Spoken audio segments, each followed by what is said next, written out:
Seorang bocah menggigit pita rambut gadis tercantik di sekolah, tapi gadis itu malah mendesah. Merasa aneh, si bocah menutupi diri lalu kabur. Ternyata, wajah si gadis memerah malu. Si bocah tak sengaja mendapat kekuatan super. Dengan memakan barang pribadi orang, ia bisa menarik mereka ke dunia mimpinya, dan segala kejadian di sana terasa nyata. Selain itu, ia punya kemampuan penyembuhan diri. Luka separah apapun akan sembuh secara instan.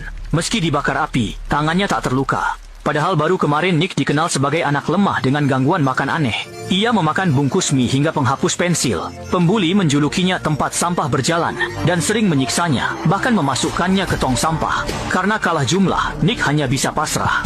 Tertekan, Nick menghibur diri dengan makan sampah hingga racun menumpuk di tubuhnya. Suatu hari ia jatuh sakit. Ibunya panik tak tahu harus apa. Dalam putus asa, Nick menemui tabib jalanan untuk berobat. Saat sang kakek menyentuh Nick, keduanya bereaksi. Kakek itu batuk hebat hingga rokoknya jatuh ke tubuh Nick. Sang ibu segera menepis rokok itu, namun wajah kakek tiba-tiba kesakitan.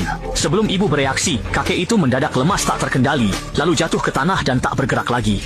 Anehnya, setelah kakek wafat, Nick yang tadinya sakit-sakitan mendadak bugar. Luka bakar rokoknya sembuh total, bahkan jari tergores. Saat memperbaiki sepeda pulih sangat cepat, kebiasaan makan anehnya pun hilang.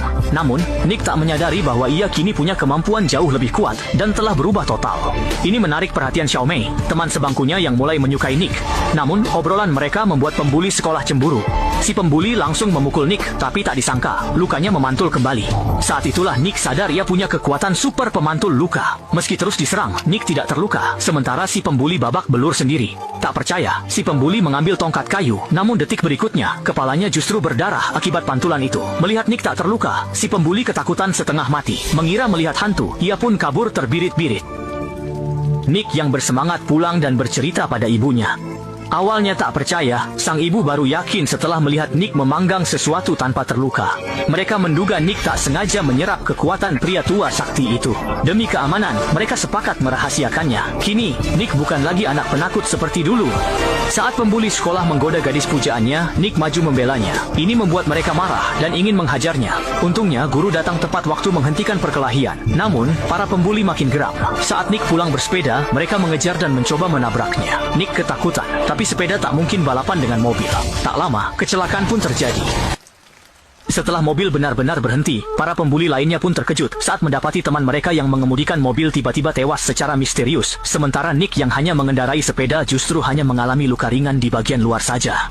Ternyata, Nick secara tak sengaja memperoleh sebuah kekuatan super. Setiap kali ada orang lain yang melukainya, semua luka itu akan berbalik mengenai si pelaku. Itulah sebabnya pembuli yang mengemudikan mobil akhirnya tewas secara tragis. Saat itu, para pembuli lainnya juga menyadari betapa menakutkannya Nick, lalu mereka kabur terbirit-birit. Nick pun segera pulang dan bersembunyi, lalu menceritakan kejadian tersebut kepada Xiaomei dan ibunya. Xiaomei menyarankan agar Nick bersembunyi untuk sementara waktu, agar polisi tidak mengetahui kekuatan supernya. Namun, Nick paham para pembuli tidak akan melepaskannya begitu saja. Benar saja, malam itu juga mereka bersembunyi dan mengintai di sekitar rumah Nick karena tahu dia adalah seorang monster. Mereka pun menyasar ibu Nick. Karena Nick hanya hidup berdua dengannya, mereka ingin menjadikannya yatim piatu. Saat Nick pergi, mereka mengikatkan rantai besi dari rumahnya ke mobil pickup. Sang ibu yang tertidur tidak sadar bahaya mengancam. Begitu gas diinjak, rumah terguncang hebat hingga pipa gas terputus. Sang ibu berusaha kabur, namun pintu sudah dikunci rapat oleh para pembuli. Di detik berikutnya, tiba-tiba saja saat Nick kembali, sudah terlambat. Ibunya telah terbakar menjadi kerangka dan melihat satu-satunya keluarganya pergi. Nick hancur. Sejak itu, ia menjadi gelap. Dipenuhi amarah, ia bersumpah mencari para pembuli itu dan membalas kematian ibunya. Tak lama, ia menemukan jejak mereka. Ia diam-diam mengikuti mereka ke tepi sungai. Melihat mereka berenang, Nick segera keluar, mengambil dan memakan pakaian mereka. Setelah itu, Nick melilitkan pakaian itu ke lehernya sendiri. Tak disangka, sensasi sesak napas yang ia rasakan justru berpindah ke para pembuli yang sedang berada di sungai. Semakin erat ia mencekik, lawannya pun semakin sulit bernapas, hingga akhirnya terjatuh ke dalam air dan tak bisa bergerak. Teman-temannya yang menyadari ada yang tidak beres, segera menariknya keluar. Namun saat itu temannya sudah tidak bernyawa. Setelah tujuannya tercapai, Nick pun muncul ke hadapan mereka. Melihat kejadian itu, para pembuli lainnya ketakutan dan langsung melarikan diri. Berbekal kekuatan aneh, Nick tak tertandingi.